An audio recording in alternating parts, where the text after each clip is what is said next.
are you guys doing? Coach.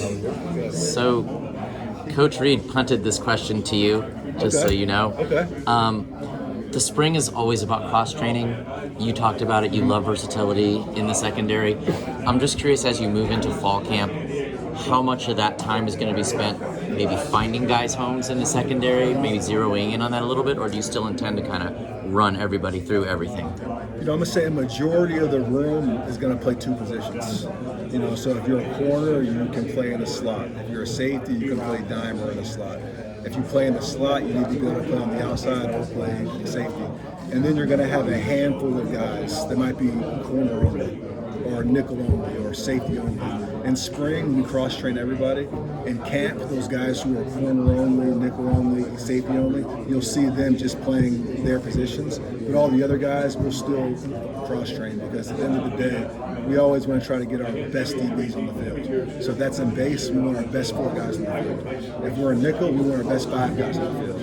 If we're in dime, we want our best 6. And we don't want to be handicapped that where something happens to the dime, it's just the backup dime that goes to the game. We want the next best DB to go to the game. And I asked Coach Belk this question, but how much more is on the menu when you have a defensive line that can get there with 4? When you can rush the quarterback with 4, it opens up a lot, because now you can blitz when you want to. You don't feel like you have to blitz, and it allows you to invest more in your coverages.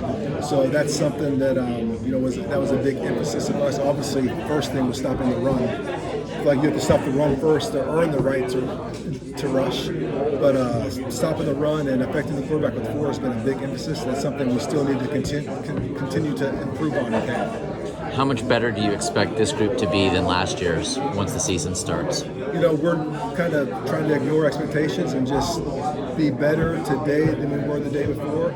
The same mindset we had this past year, and we know that if we do that all through camp, if we do that all throughout the fall, when we pick our heads up, we're going to be a pretty good defense. And just my last thing, you're allowed to do less and less tackling. Yeah.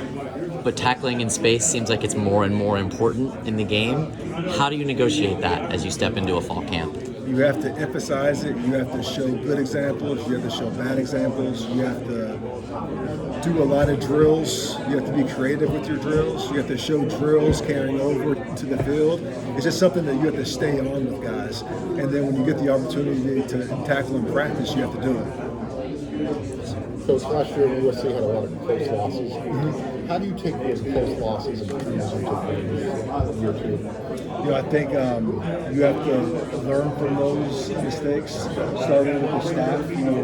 Once I making the right call to put them in the best position. After the call, we talked about just doing your job and trusting that the guy next to you is going to do his job. And we felt like there were some times this past year where whether it was the call on me or whether it was someone not doing their job, we just let a couple wins slip. We've learned, and we're excited to go out there and spread the shot. How do you coach that out of somebody trying to do too much, trying to be the guy? I think it's just trust. It's trusting that the guy next to you is going to do his job, and that just comes with reps. That comes with communication. That comes with the ups and downs on the field. I think we have a closer team this year. I feel like the closer the guys are, the more they trust each other. Last year when you showed up, you said you probably had more talent here than what you had over at the other school. You got more talent now. How big is that defensive line compared to what you might have faced in the NFL? We lost some guys who got a lot of production. We feel like the guys that were behind them, they made big strides in the fall, and they made big strides in the spring. And we feel like the guys that we brought in here made big strides. We definitely have more size, we have more depth, but we have less playing experience. So now it's about just getting those guys reps, getting those guys experience. There's going to be some ups and downs, but we're excited about this overall talent in that room. Having that, so at UCLA you had, speaking of the roster, you had Jay Toia over at UCLA. Mm-hmm. Having a guy like Kobe Pepe, size, or Josh Jarrett over the ball, specifically that position, what about your defense that just made that so productive over at UCLA? We love big interior guys, especially at nose, and it It changes the way you can play your inside backers. It allows them to play a little bit faster. It changes some of the things we do from a pressure standpoint, and it just really helps us condense the puck. Biggest takeaway from the spring camp into PLPs and 2 days away from opening fall camp? Biggest takeaway is, I feel like we have a very talented group. It's less experience as a whole as far as playing time, but more talented. So just keep on improving the things like communication, making sure we're all on the exact same page, not assuming anything, and just the more we can do that, the better. Who are some of the younger guys who are developing into team leaders?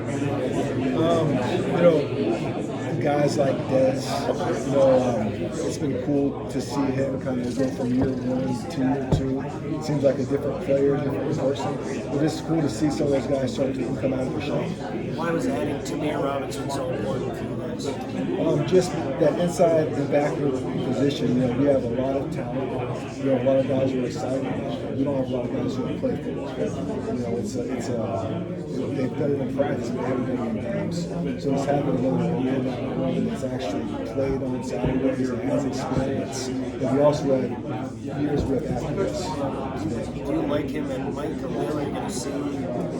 So far in spring, he's just been playing inside backers. He's been doing both, and we're going to continue to do that in the fall camp. And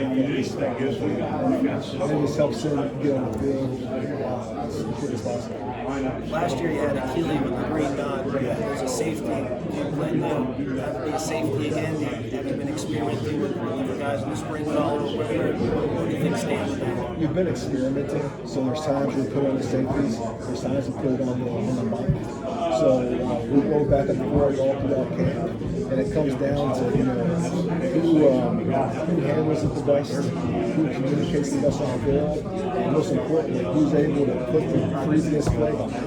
Because it's hard to play a game like this when you're the guy offensive. You need to be cool, calm, and collected all the way.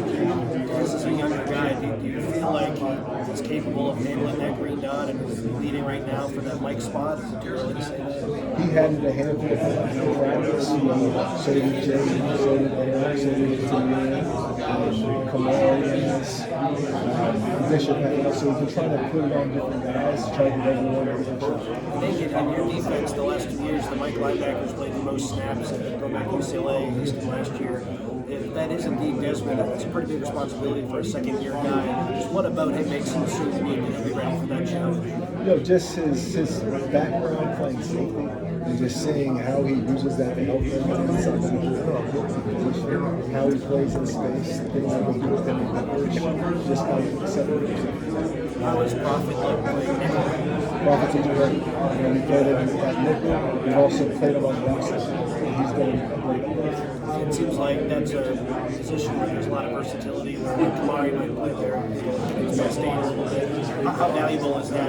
Brady was kind of locked in that spot a lot last year, but maybe do you want to have more options this season? Definitely. We always want to have our best 5 out there if we're that personality. And there's weeks where you might be playing one team and your best 5 might be Kamari or the next week it might be Prophet, depending on their personality and what they do. So it's nice to have the flexibility to have a guy like Kamari, Prophet, there's a handful of other guys, there's some inside backers that can do it. Just this game to play. Talk about camp down. This past spring, you guys had a mic up. What did you know that? Second play? He's probably been, out of all the guys since I got here in that class, he's probably been the most improved guy, just in all areas. When he got here, he didn't even know what an A, B, and C meant. Now he's making checks.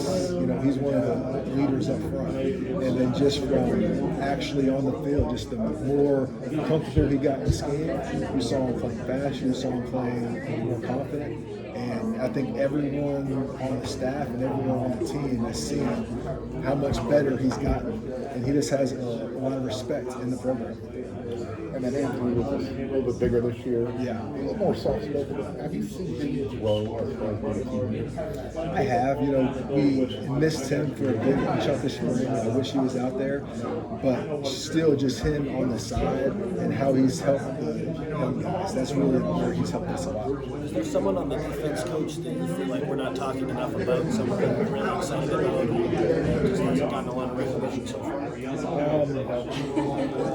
I always go back to Dev. I think he has a job that doesn't always have a lot of stats, but just Cam's the most improved out of that freshman class. Outside of that class, Dev's the most improved guy. He can play every position up front. He doesn't complain. He just does everything that we ask. He's taken a step up as far as being a leader in that role. And like I said, I think he does a lot of good things and doesn't always get put on the stat sheet. But a big part of what we do on defense.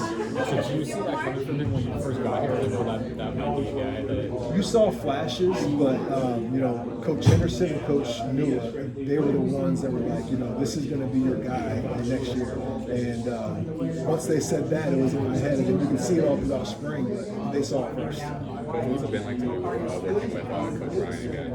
Oh, it's been awesome. He's having a guy with his experience. He's coached D-line, outside backers, inside backers, been a coordinator. Having that experience in the room is something that you can't replace. How have you seen the linebackers already be affected by being able to be coached by him? Just their overall football IQ, not just from starters, going down to even reserves.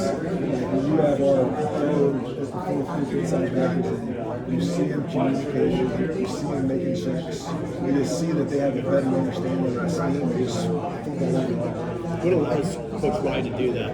To get, what is it about him, particularly as a coach, that allows him to transfer that? He's just a football junkie. He's probably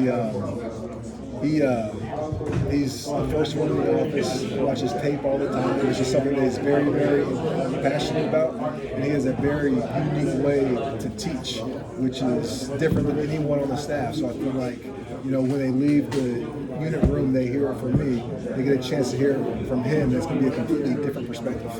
In the spring, you moved Elijah Newby up to the front line. You kind of get a look at what he can do there. It looks like he can stand back at the linebacker position. Yes. What does he bring to that role? Like he wants to get back there. He's going to have some versatility now because there's certain fronts we get in where we might have an inside backer on the edge, like we did with EG this past year. And he's a guy that he showed that he can do some things on the edge, but we just felt like he can do too many things off the ball to limit him to just being off the ball. Is this Steve just one of the best athletes we've seen? He really is, yeah. Are you still all about obnoxious communication, or do you have a new concept that you kind of like these guys to focus on? Still obnoxious communication, shocking effort, and attack. And those are three things we emphasize because we feel like those things anybody can do. Those things, don't be a starter, growing up to be a senior. Everyone can do those things. And I feel like if everyone does those things, it doesn't matter what you are, it's going to elevate the ball. How does that apply specifically to your linebacking group that doesn't have like a ton of veteran experience? I would say that applies huge with them because that's the room that has to talk the most. So we put the most on their plate as far as you have to communicate to the linebackers. There's also times where you communicate with the second. So they have a lot on their plate as far as just checks, communication, alerts. There's a fine line between confidence and arrogance. I think I walk that line like a drunk sailor on a Friday. Where do you want your defense? Do you want them on the side of confidence or arrogance? Confidence. I think sometimes if you're extremely confident, you can get mistaken by arrogance. But at the end of the day, when you put in the work that our players have put in, week in and week out, when we step on the field, they're going to be extremely confident. But again, I think when you have the work to back it up, it's not arrogant. We've got time for one more question for Coach Lynn. Delivering some speeches, bringing everybody together, all that stuff. Where does he view as an extension of kind of the coaching step into the emotional, heartbeat of the defense? Yeah, him being the most senior person in that room, we've kind of seen him take that step, and he's the heartbeat of the defense. Everyone on defense loves him. They love how he plays. They love his energy. So he doesn't talk to the group a lot, but when he does, everyone pays attention. All right, thank you, Coach. Thank you, guys. Appreciate it. Thank See you in you. a couple games. See Good you. luck. Thank you. Appreciate you. Thank you. Appreciate it. Good talking to you.